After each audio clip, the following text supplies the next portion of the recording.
Take a look at this problem. This may seem like an easy fix. This maintenance is not for the casual. On this day, the Delta Broadmoor kitchen faucet will be installed. Difficulties encountered are not seen on TV. Plumbers have very difficult days and their hardship is hidden in silence. Tip them when you can. It has been a while since my last maintenance in the bathroom. Shout out to a fellow maintainer who checked out the suggested video and made a comment, and now it's time to win the day. A journey of home renovation and maintenance. Welcome to Maintaining 18. You're not being kidnapped. I'm taking you under the cabinet to begin removing the faucet. The temporary repair you see was that of a mechanic and not a plumber. While I show the remedy process, I will discuss my experience with faucets and which ones lasted. I bought the existing faucet based on its unique appearance. Well, the controls began to fail early on. My experience informs me, choose a faucet with the movable part of the control away from the counter and hence water. The existing faucet had controls with the movement mechanism close to the counter and came into contact with water frequently. Over time, this caused the problem faced now. The cold water control ceased during the winter when it was not being used. This was due to corrosion. Corrosion also caused the hot water control to fail and it was dislodged. Furthermore, the sprocket became brittle and the control simply spun. Tightening did not work and it was getting increasingly difficult to operate. The faucet is secured to the countertop using screws. This is my go-to screwdriver for these projects. Plumbing in general, as it's very small but it has enough torque.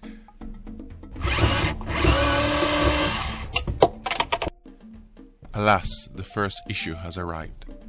Once those screws came off, I was pretty sure I will be able to easily remove the controls and the faucet from the countertop. Not as seen on TV, is it, where things go perfectly. I could not get this part off for the life of me. I had to rely on brute force.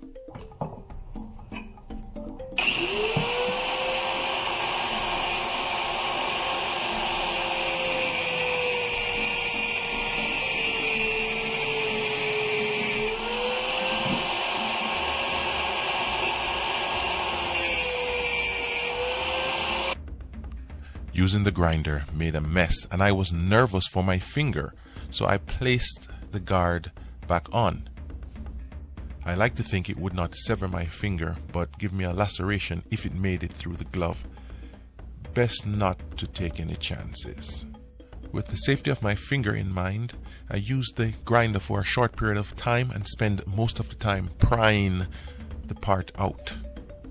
There are other ways to cut these plumbing parts, an oscillating tool for instance, but it would require a lot more effort as it probably would shake the handles uncontrollably.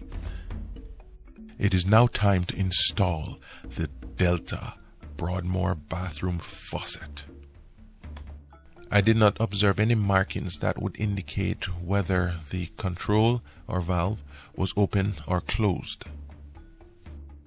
I figured it out by blowing into the water inlet and rotating the valve. I did spend some time with the old valve. For the life of me, I could not figure out why it did not release itself. Looking at the design of this control, it's going to be quite easy to install or uninstall. This part went without incident. After inserting the valve, basically I just need to snug down the nut. Then I tighten the screws. However, before tightening the screws, it is important to have the positioning of the control exactly where it's needed. Now that everything is snug and in place, it is time to give it a little bit of a test. I had a little difficulty determining whether these handles were plastic or metal. still undecided. Nevertheless, the test for sturdiness has passed. Now it's time to hook up the water supply. Before installing the water lines, I ensure to remove screens, filters, and screws from the water line. In my case, a screw fell into the water line. Nevertheless, being neglectful, I would have missed it and the repair would go sideways fast. The suggested video tells why the lines should be clear of these pre-installed items. I will only spare the aerator. Speaking of the aerator, the faucet comes with a tool to remove it. I keep it in my toolbox so it won't be lost, as it may sit there for years and years before it's required. When installing the water lines, it is important not to twist the faucet water inlet pipes. They are very soft and easy to twist. Typically, the water lines are hand tightened to secure them. But these ones are old and I'm trying to reuse them. The pliers with the orange accent prevents the faucet inlet lines from twisting. The other pliers is used to tighten the water line to the water inlet line.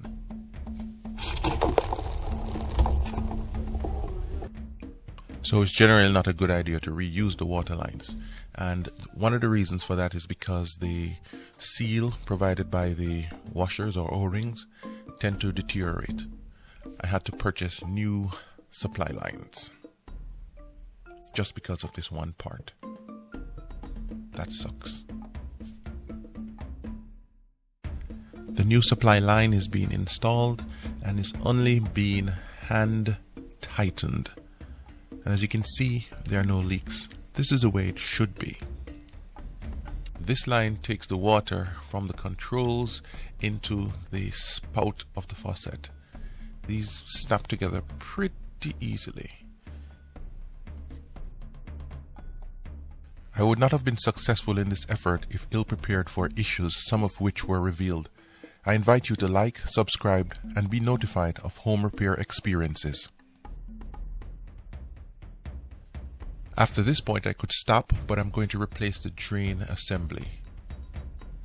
Disassembling the drain is mostly done with the hand, except at the top. In this particular case, a wrench was used to secure the top, so I did have to use a tool to loosen it.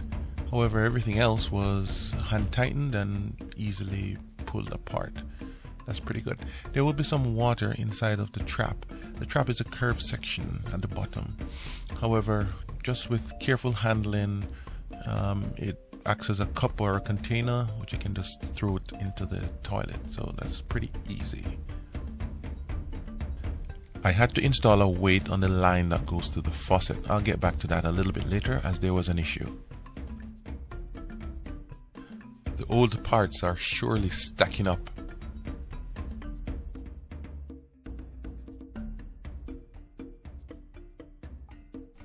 The drain assembly which I'm installing comes with a washer to prevent leaks.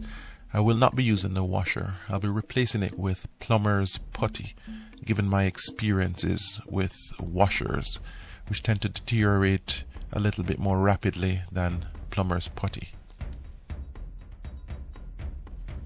The new drain assembly is longer than the old drain assembly. This makes it much more likely that the drain assembly will be installed and not level, but a little bit tilted.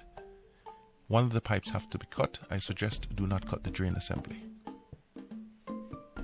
This will give enough space for all the pipes to fit together properly without putting any form of pressure on the pipes, causing them to be tilted or leaned.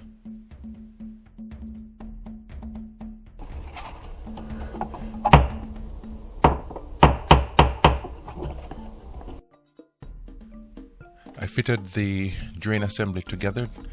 I didn't encounter any issues. However, with the weight, I did, as you just saw. So what I'm going to do is put some pipe insulation around it and secure it with some tape. This will prevent the noise. It will still bang against the wall, but it won't create that horrible noise as if it's going to break the tile.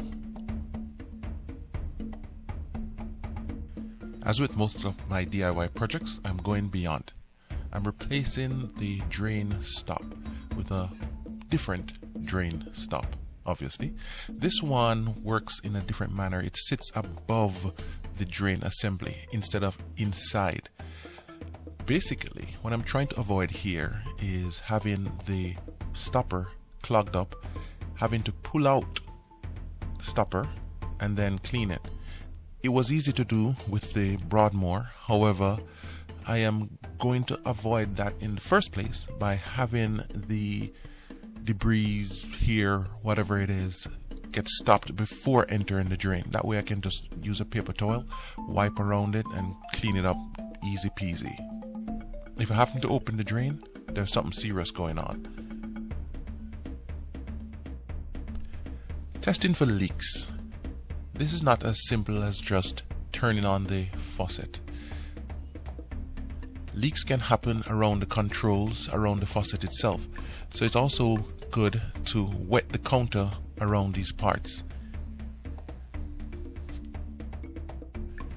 Keep in mind, when testing for leaks, it's best to fill the sink with water and let it stay in that state for about 5 minutes. If there's a leak, it will be revealed. Sometimes turning the water on and allow it just to quickly drain out will not show a leak. Actually, most times it will not show a leak unless it's a very, very severe leak. Before installing this new stopper, I did use plumber's putty. That is not necessary. However, I did this hoping it will help to keep the stopper in place. After all, it's not screwed in, it's just dropped in and it's ready to go. Adhesive silicone may be a better choice. However, I have plumber's putty, so I use that instead. Not the same, but it will do the job. While I have more presentations shortly, I wish everyone better than 2024 a 2025. The presentation concludes with the assembly of the drain. The day is won.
Off, on, really low.